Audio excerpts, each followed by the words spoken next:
America, until recently, the idea that learning another language was an important step toward a big future was not well developed. Americans thought, the whole world speaks English. We don't need another language. But now that is changing. America is changing. More people in our country speak languages at home other than English. Today, 65 million Americans speak a language at home that is not English, right? And that's growing. That's up from 60 just 5 years ago.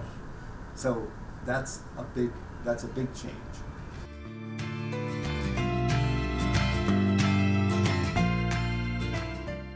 So German and French are traditional European languages that were just part of American education.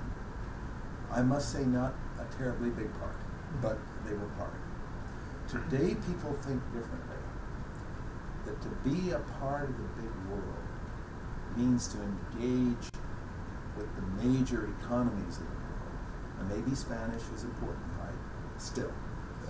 But next to Spanish, for Americans, China is growing very rapidly. China is probably the most important one for Americans.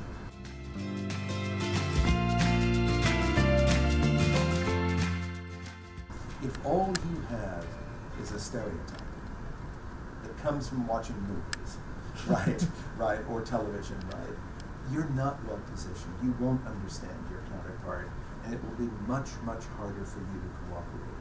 So I look forward to expansion of business ties, expansion of economic ties, but also more work, much needed work in the area of culture, right? We don't have too many cultural connections.